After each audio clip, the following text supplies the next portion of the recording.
¿Es México un perro indefenso? Martin Seligman experimentó con perros enjaulados a quienes aplicaba descargas eléctricas que hicieran lo que hicieran, no podían dejar de recibirlas. Hasta que se resignaban, se echaban a disposición de recibir aleatoriamente los choques. A esto se denominó indefensión aprendida, término utilizado por primera vez por este psicólogo social y experimental allá en los años 70. El experimento es descriptivo de un suplicio a algunos animales, pero se puede traspolar a una nación que ha pasado por siglos de suplicio e incertidumbre. Desde antes de ser la gran Tenochtitlan, al parecer ya estaba el miedo entre sí de todas las tribus de Mesoamérica, y al constituirse una sola cultura gobernando a su alrededor, llegan los españoles, someten a los pueblos a punta de violencia continua y pervierten la cultura étnica de nuestro país, humillándolo, reprimiéndolo y cambiando sus patrones de conducta hasta hacerlos sumisos y apocados.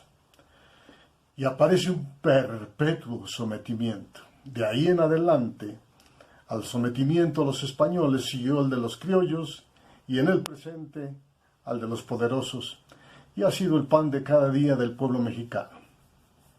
Una situación de incapacidad de escape del estrés, dolor, maltrato, malestar continuo, produce una reacción de pasividad, parálisis física y psicológica a la que se llega por errónea conclusión de que no se puede cambiar nada en absoluto.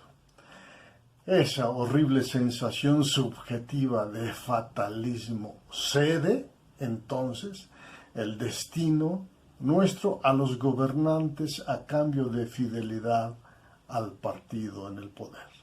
Y así el mexicano ha asimilado la incapacidad de resolver y la inescapabilidad del sistema, hasta llegarlo a defender ante sus detractores cristianos y no cristianos, porque los argumentos se asientan y enarbolan en referencias bíblicas, y si a ellos se agregan los mencionados avances relativos en economía, la lucha contra la corrupción, el apoyo a ancianos, ninis, madres solteras y tal vez ministros de culto, etc., se hace más difícil para el común del pueblo dudar del gobierno, buen gobierno, sabio gobierno mexicano. Una mezcla de confusión, frustración continua, tristeza, que culmina en depresión y resignación, han matizado cultura y personalidad de nuestro pueblo. Razón que orienta para intentar entender la avasallante abulia, inamovilidad ante la agresión a la economía, los valores, la integridad física, el hambre, la injusticia social y una larga lista de flagelos sobre nuestra sociedad, en cada una de las edades del ciclo vital nuestro.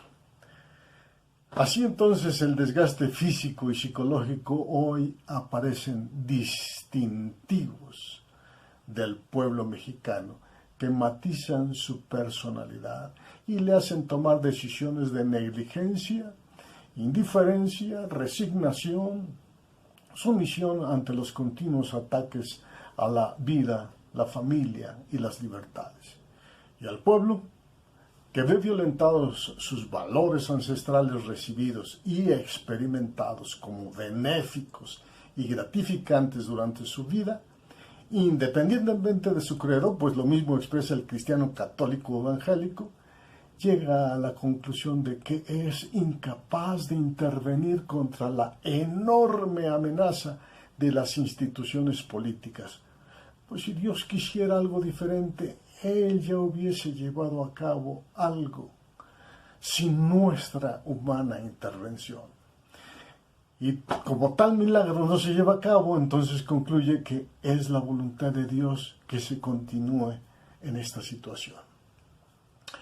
y no tenemos por qué oponernos a la voluntad de Dios, pues posiblemente tiene un propósito de corrección sobre nuestro pueblo. Y entonces solo hay que pedir a Dios que dé fuerza para soportar el castigo o el propósito de enseñarnos cosas que no aprenderíamos bajo circunstancias diferentes.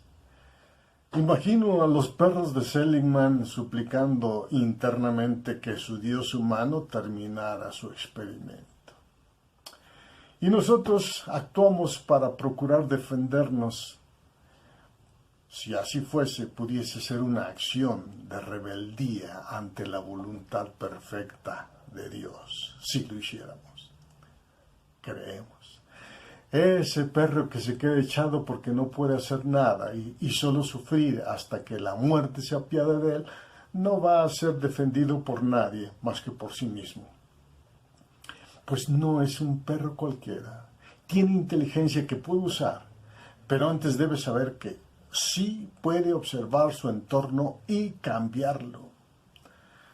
Paradójicamente, mientras nosotros pudiésemos vernos reflejados en el perro deprimido e indefenso, otros países nos miran como un fuerte e imponente elefante, pero amarrado a una pequeña estaca. Las dos analogías no son nada agradables, pero sí descriptivas de una realidad que debiera crear conciencia en nosotros, indefensión aprendida que demanda ser destruida. Hablemos ahora de una experiencia aversiva incontrolable y cómo afecta otras áreas.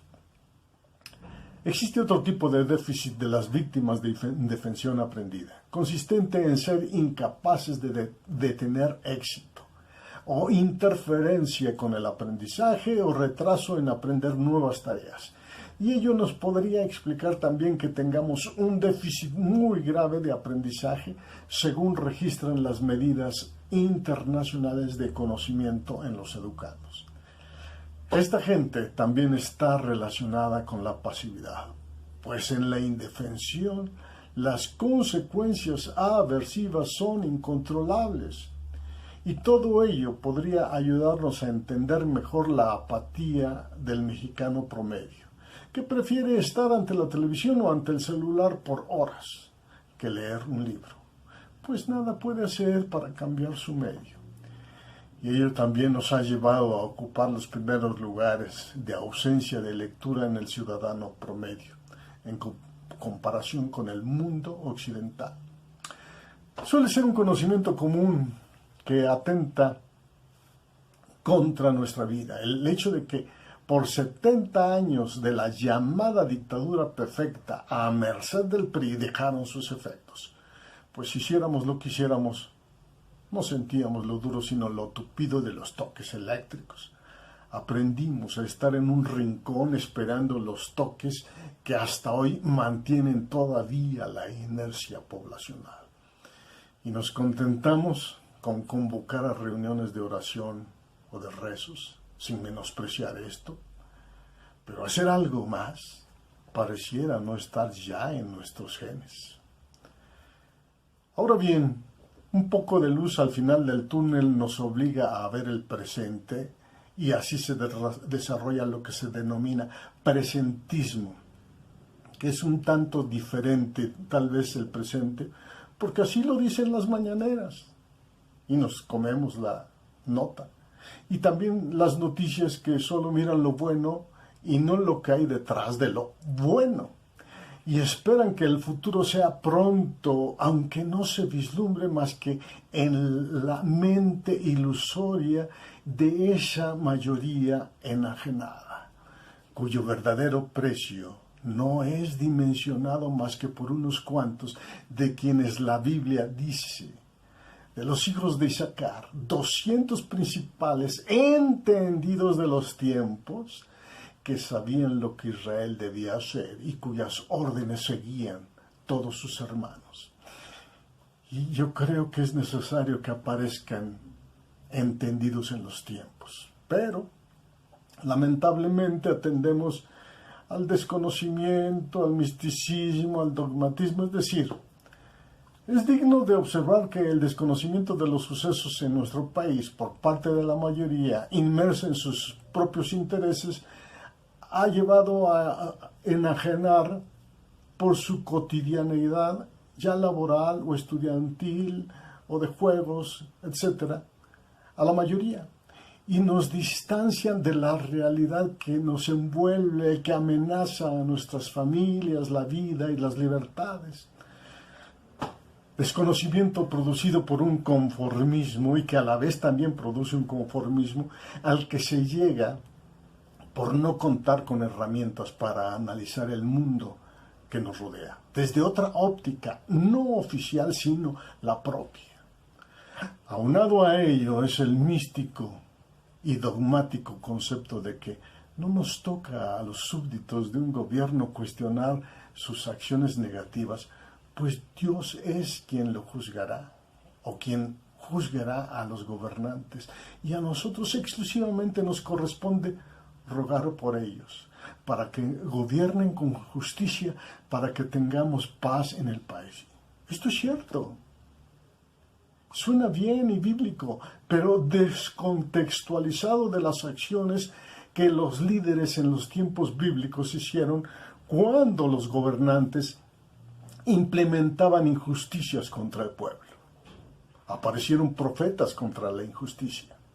En algunos momentos de la historia bíblica, a pesar de que los gobiernos en una monarquía son monolíticos, sus injusticias fueron confrontadas por hombres que sí eran súbditos en el sentido correcto del término, como Juan el Bautista, Pablo de Tarso, Jesús mismo y otros profetas.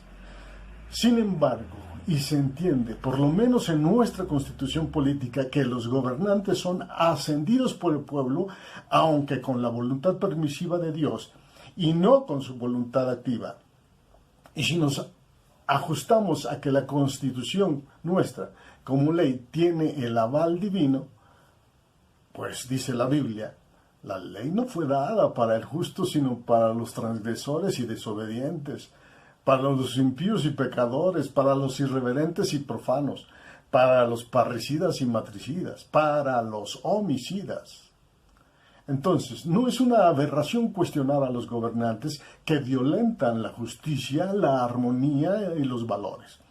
Y salvo los fueros que empiezan a ser quitados de los derechos de los políticos transgresores, a ellos también se aplican nuestras leyes.